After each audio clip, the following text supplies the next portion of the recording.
tous de la chaîne Coup tes rêves. Je vous retrouve aujourd'hui pour le tuto de la jupe Illusion. C'est une jupe évasée qui possède 6 pans, 3 pans devant, 3 pans de haut, un zip invisible ainsi qu'une fermeture à la ceinture avec des crochets, un élastique au dos pour le confort. Vous avez une option de poche italienne ou de fente avec plusieurs hauteurs de fente. Et dans cette vidéo, vous pourrez retrouver un chapitrage, donc si jamais il y a une étape que vous voulez voir en particulier, vous pouvez aller directement dessus. Avant de couper votre tissu, repérez la fente souhaitée, super sexy, sexy ou sage, sur les pièces milieu et côté devant. Repliez les parties dont vous n'avez pas besoin, ou bien la totalité si vous ne souhaitez pas de fente, ou encore pour le dos. Ne pas oublier de marquer l'écran sur le papier plié. Prendre les deux pièces côté devant, envers face à vous. Pour éviter que le tissu se déforme et que les poches bâillent, je vous conseille d'utiliser du droit fil thermocollant, ou bien comme moi ici, de couper des bandes d'1 cm sur la longueur de la poche et de les appliquer avant de coudre. Une fois que c'est fait, coupez le surplus de thermocollant.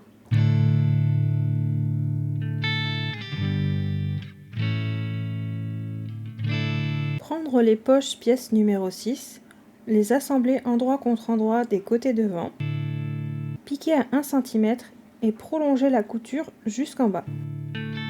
Même lorsque cet angle arrive, prolongez la couture comme s'il y avait une ligne invisible.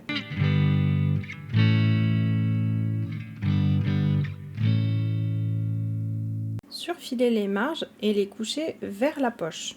Surpiquez ensuite la poche avec la marge de couture à 2 mm du bord. Faire de même pour le deuxième côté.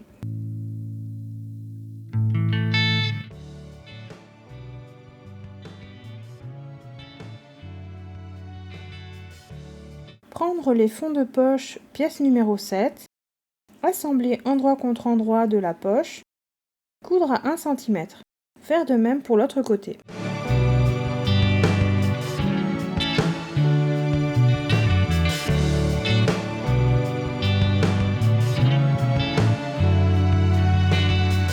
Arrivé à l'angle, laissez l'aiguille plantée dans le tissu, soulevez le pied de biche et pivotez le tissu.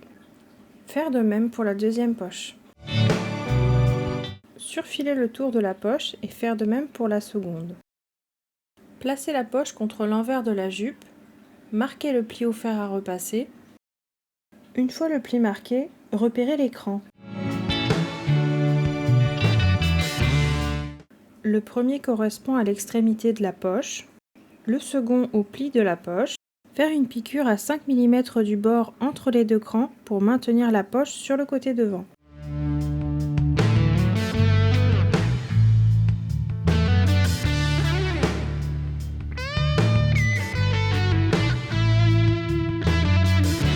Faire de même du bas de la poche jusqu'au cran.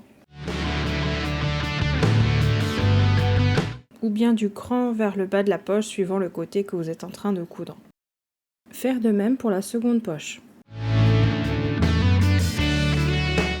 Prendre la pièce milieu devant ainsi que les deux pièces côté devant. Choisissez de quel côté vous souhaitez votre fente. Ici je la choisis à droite lorsque je la porte, donc je vais supprimer les fentes du côté gauche qui sont à droite sur la vidéo puisqu'elles sont face à nous. Je coupe directement 1 cm au cutter rotatif, mais vous pouvez très bien tracer à la craie puis couper au ciseau.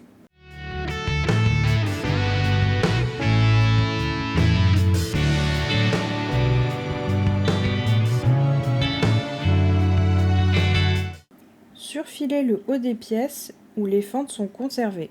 Pas besoin de surfiler sur la fente puisqu'il y aura un ourlet.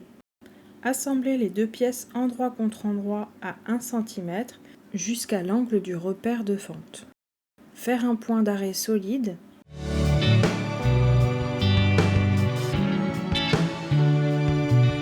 Le repère se situe juste ici.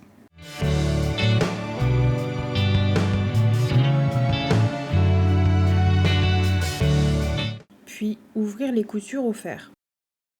L'ourlet se fera à la fin. Assembler endroit contre endroit à 1 cm le deuxième côté devant avec le milieu devant en s'aidant d'écran. Surfilez les marges ensemble, puis les coucher vers le côté. Si vous avez surfilé vos marges à l'avance, vous pouvez ouvrir la couture. Prendre la pièce milieu dos et repérer l'écran pour y faire correspondre les côtés dos. Pour ne pas se tromper, le côté qui correspond n'a qu'un cran vers le haut, alors que l'autre a 2 crans rapprochés.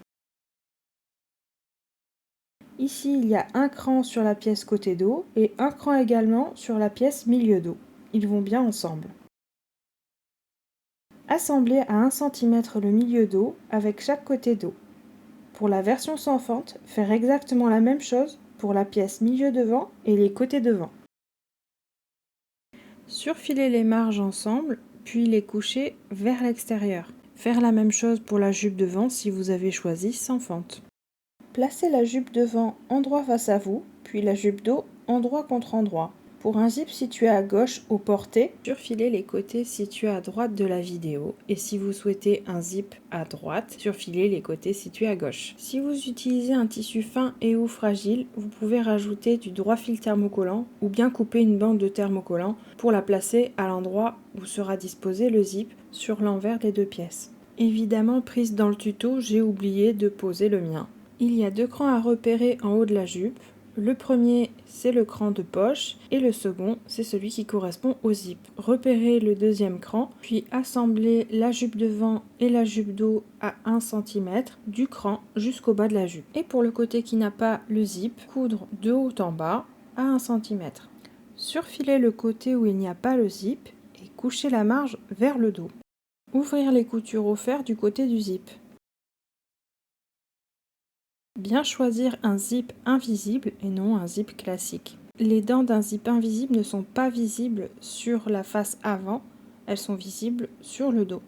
Se placer sur l'endroit de la jupe et marquer un repère à 1 cm du haut des deux côtés.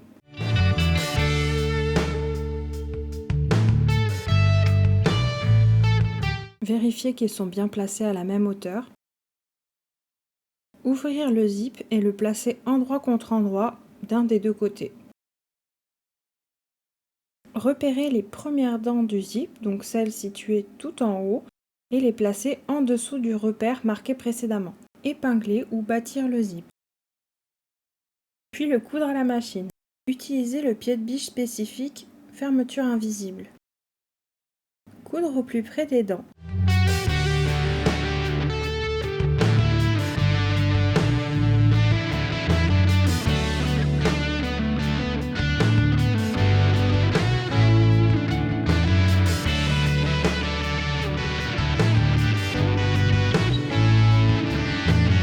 Marquez un repère au niveau du point d'arrêt sur le tissu et sur le zip pour pouvoir démarrer la couture au même endroit que de l'autre côté. Placez l'autre côté du zip endroit contre endroit de la jupe, toujours en plaçant la première dent du zip à 1 cm en dessous du bord, là où nous avons fait le repère tout à l'heure. Épingler ou bâtir. Puis coudre au plus près des dents.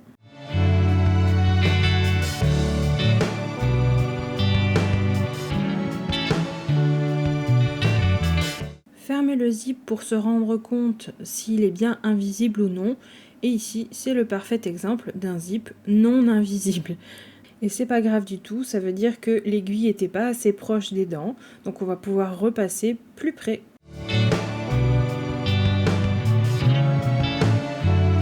Ici, on voit bien l'écart entre les deux coutures.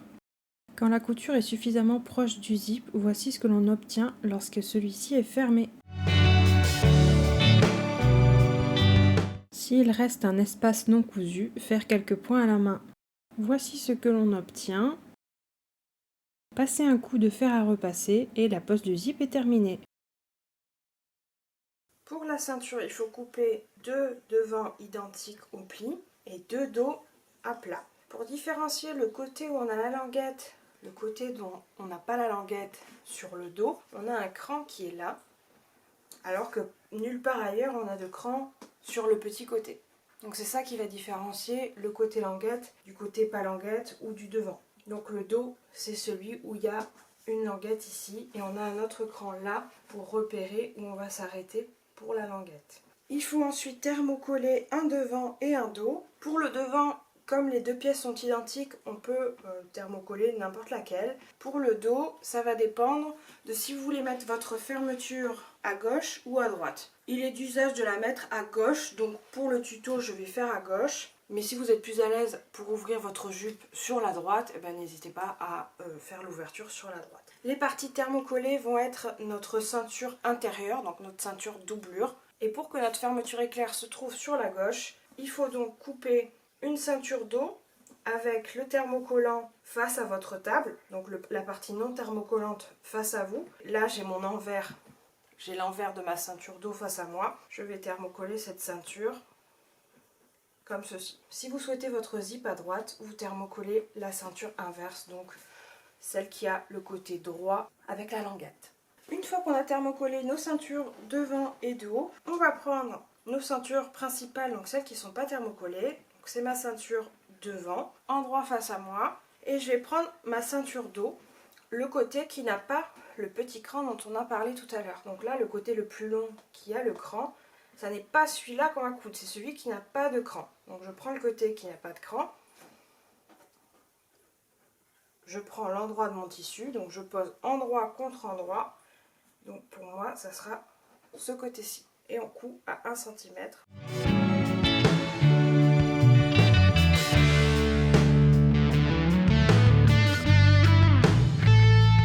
Je prends maintenant ma ceinture thermocollée, donc ma ceinture devant. Je la place endroit face à moi.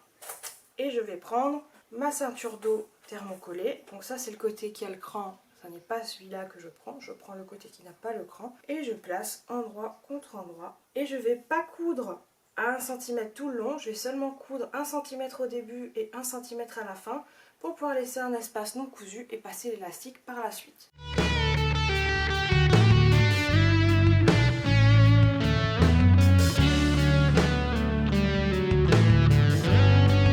Donc là, on a cousu nos deux ceintures ensemble. On ouvre les coutures au fer des deux côtés, donc même celui où nous avons l'espace pour l'élastique. Et on va venir assembler les deux ceintures ensemble, endroit contre endroit. Donc je mets ma ceinture principale endroit face à moi. Et je vais venir m'aider de tous les crans de repère pour poser ma ceinture doublure, donc celle qui est thermocollée, par-dessus. Donc on va assembler le haut des ceintures ensemble, ainsi que les petits côtés. Donc dès que je repère un cran, je l'assemble avec le cran de l'autre côté. J'ai marqué mes repères de milieu très prononcés pour que vous les voyez bien à la vidéo.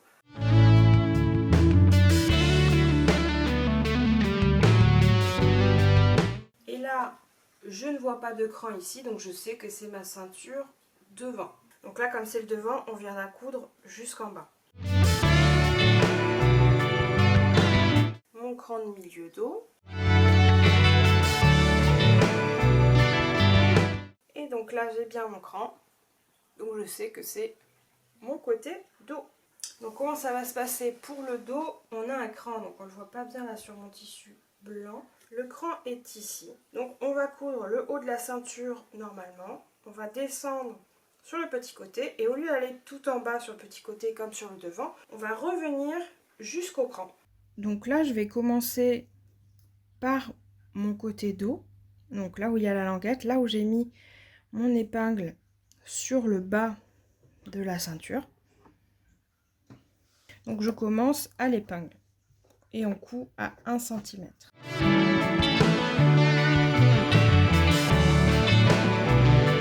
Je fais un point d'arrêt. Je m'arrête à 1 cm du bord et je laisse mon aiguille plantée. Et je me replace en pivotant, en laissant mon aiguille plantée. Je fais la même chose dans cet angle-là. Je laisse mon aiguille plantée. Je relève le pied de biche. Je pivote mon tissu.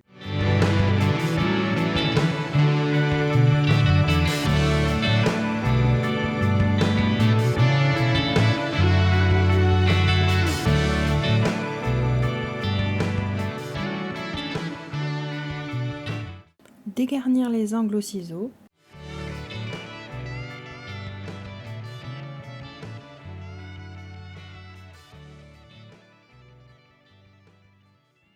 Puis retournez le coin en plaçant un doigt à l'intérieur et en pliant les marges de couture de façon à ce que l'angle soit propre. Maintenir avec le pouce pour passer à l'intérieur. Faire des petits mouvements pour essayer de placer l'angle correctement ou bien s'aider d'une baguette. Faire de même pour le deuxième côté. Dégarnir avec des ciseaux. Puis passer un doigt à l'intérieur et placer les marges de couture de la même façon que précédemment pour former les angles.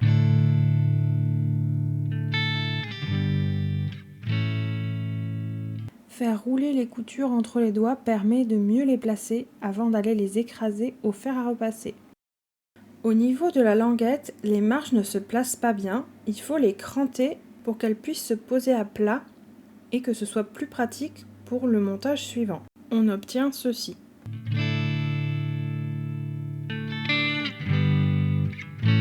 Ouvrir le zip et repérer le dos de la jupe. Prendre la ceinture du côté de la languette. Épingler le côté non thermocollé de la ceinture, endroit contre endroit de la jupe dos. On ne va coudre qu'une seule épaisseur. Replier la marge de couture du zip vers l'intérieur. Puis épingler la ceinture bord à bord. Épingler sur une dizaine de centimètres, puis coudre à 1 cm.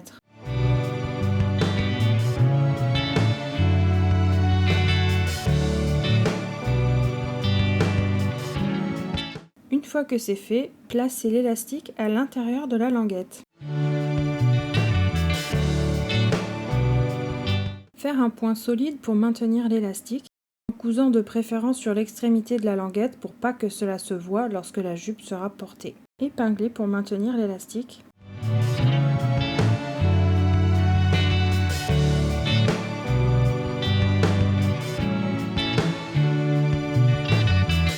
Continuez d'épingler la ceinture à la jupe en s'aidant des crans, cette fois-ci en prenant les deux épaisseurs de ceinture.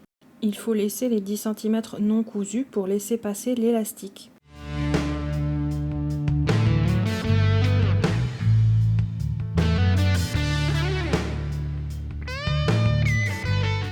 Coupez l'extrémité du zip qui dépasse.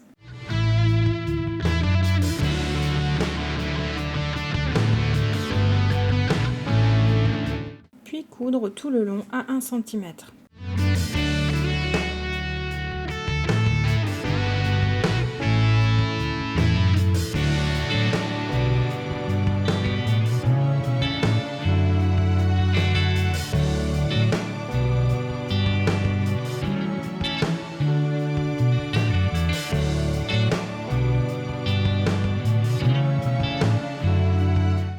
Accrocher une épingle à nourrice sur l'extrémité de l'élastique, puis le glisser à l'intérieur de la ceinture jusqu'à l'espace non cousu laissé dans la ceinture doublure.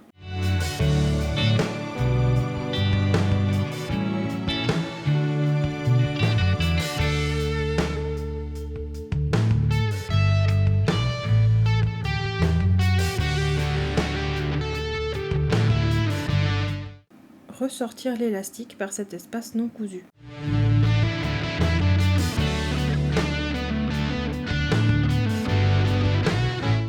Maintenir provisoirement l'élastique à la jupe avec l'épingle à nourrice jusqu'à l'essayage. Refermer l'ouverture d'une dizaine de centimètres laissée précédemment en cousant à 1 cm du bord.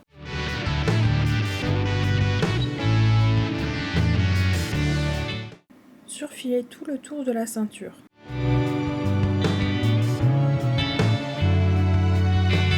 Avant de passer à l'essayage, il faut coudre les crochets.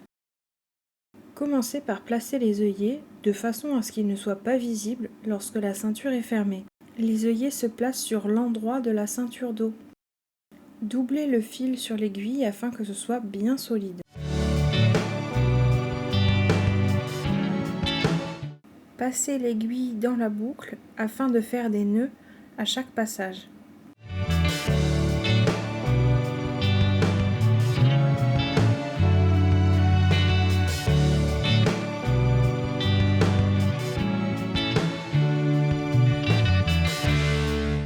Répétez l'opération autant de fois que nécessaire pour que ce soit bien solide.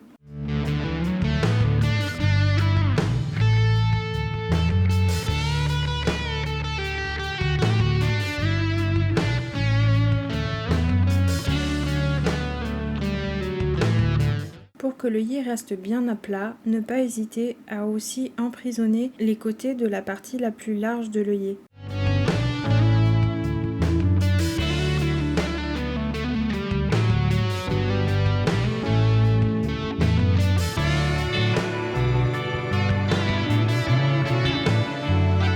Voici le résultat. Répétez la même opération pour le deuxième œillet.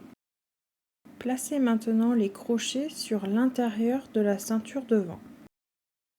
Accrochez le crochet à l'œillet, puis regardez en fermant la ceinture où va tomber le crochet, puis marquez un repère pour la couture. Utilisez exactement la même technique pour coudre les crochets.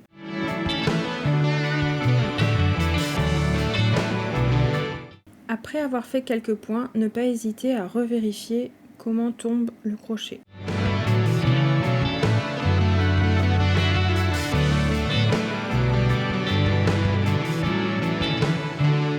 De même que pour l'œillet, ne pas hésiter à passer sous la grande barre du crochet pour le maintenir.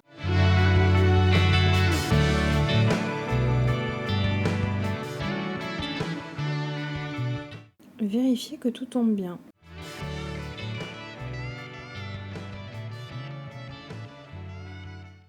C'est le moment de passer à l'essayage. Après avoir bien mis les crochets, l'intérêt d'avoir mis les crochets, c'est qu'ils vont tenir la ceinture à la taille alors qu'on va resserrer l'élastique. Parce que si vous ne mettez pas les crochets, la taille ne sera pas serrée quand vous allez réellement la porter. Donc mettez votre jupe quand vous allez la porter. Donc là, moi, je sais que je vais porter avec un t-shirt en dessous. Si c'est avec un pull en dessous, mettez un pull en dessous. Et ensuite, sur le côté, on a mis une épingle à nourrice pour tenir l'élastique. Donc là, ce que je fais moi, c'est que je tourne la jupe pour la mettre, que l'élastique soit accessible pour moi. Je défais mon épingle à nourrice, tout en tenant bien l'élastique pour pas qu'il reparte à l'intérieur. Et je vais resserrer un petit peu mon élastique. Alors pour certains, vous allez peut-être avoir besoin de le desserrer, au contraire. C'est vraiment adapté à chacune. Donc maintenant que je l'ai resserré un petit peu, je remets mon épingle à nourrice. Et je replace ma jupe jusqu'à ce que ce soit suffisamment serré derrière, sans que ça me fasse mal, que ça soit trop serré à la taille, mais sans que ça tombe non plus. Donc pour moi, je pense que c'est pas mal. Après, on va ajuster la hauteur de la fente. Donc j'ai fait exprès de prendre la fente la plus haute, qui est la fente super sexy. Donc attention à cette fente-là, elle ne conviendra pas à tout le monde. Donc, pourquoi je l'ai laissée? C'est parce qu'en fait, elle permet à tout le monde d'avoir une hauteur. Et dans tous les cas, une fois que vous faites votre essayage, cette fente est trop haute, et vous la diminuez. Et moi, je sais très bien que je ne vais pas laisser celle-ci. Je vais plutôt prendre une fente sexy ou une fente sage. Donc là, vous prenez un repère avec une épingle pour savoir à quel endroit vous voulez que votre fente s'arrête. Et puis, on va recoudre à l'intérieur pour raccourcir la fente. Si vous le souhaitez aussi, c'est le moment de voir la longueur de la jupe, si vous voulez qu'elle soit plus courte. Sachant qu'il va y avoir un ourlet de 2 cm, à vous de repérer à ce moment-là. Une fois que vous avez choisi la bonne longueur pour l'élastique, on va pouvoir couper ce qui est en trop. Et là, on va pouvoir rentrer l'élastique à l'intérieur. Et on va pouvoir venir coudre ici pour maintenir l'élastique. Donc là, j'ai laissé mon épingle à nourrice. On peut mettre les fronces plutôt vers l'extérieur pour pas que ça nous gêne.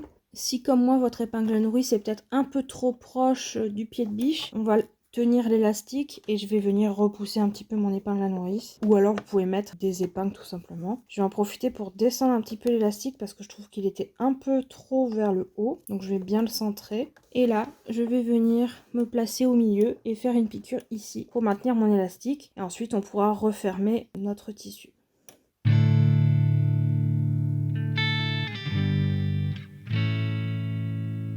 Et on essaye aussi de ne pas prendre dans la couture les bords de la ceinture. Donc maintenant que c'est fait, je peux enlever mon épingle à nourrice. Et maintenant, avec des points à la main, on va venir refermer l'ouverture qu'on a laissée.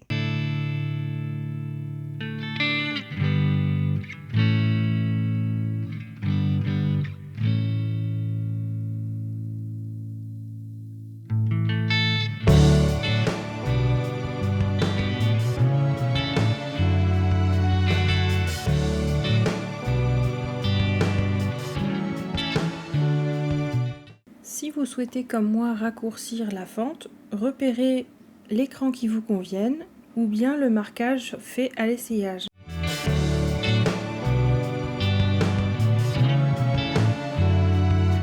Coudre dans la continuité, c'est-à-dire à 2 cm du bord.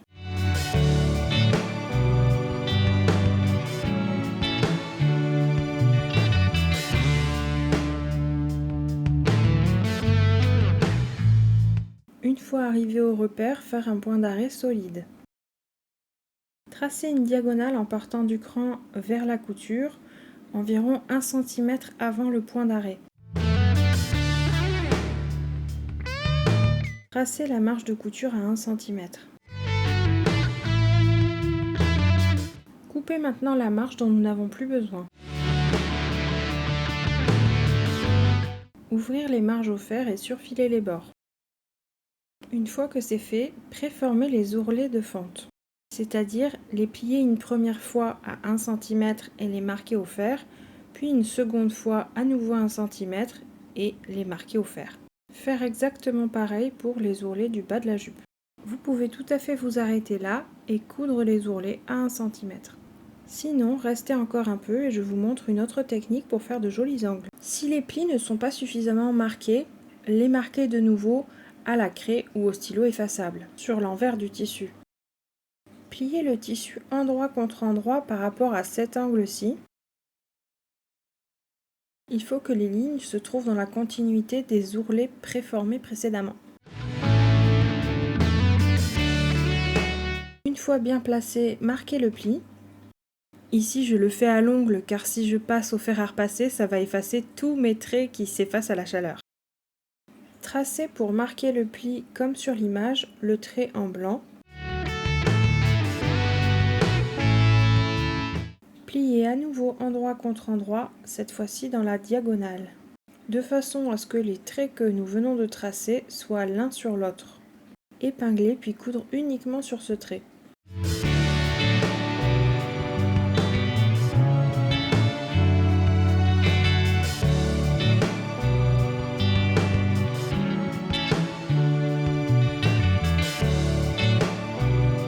Une fois que c'est fait, dégarnir l'angle,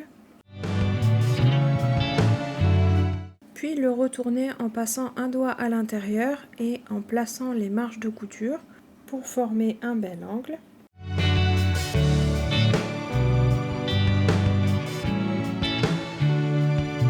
Voici ce que l'on obtient. Pliez ensuite les marges vers l'intérieur en cédant des plis préformés pour l'ourlet.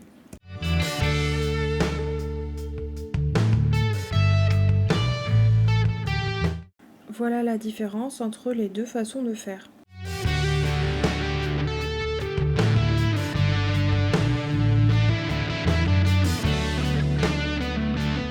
Marquez de nouveau les ourlets au fer si besoin, épinglez, puis piquez la fente et les ourlets à 2 mm du bord.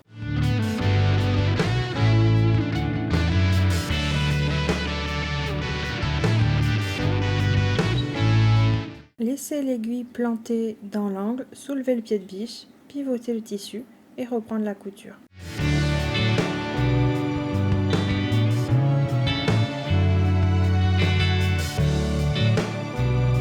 Arrivé au niveau de la fente, dépassez-la d'environ 1 cm, pivotez le tissu, reprendre la couture jusqu'à atteindre l'autre côté de la fente, pivoter de nouveau puis reprendre normalement.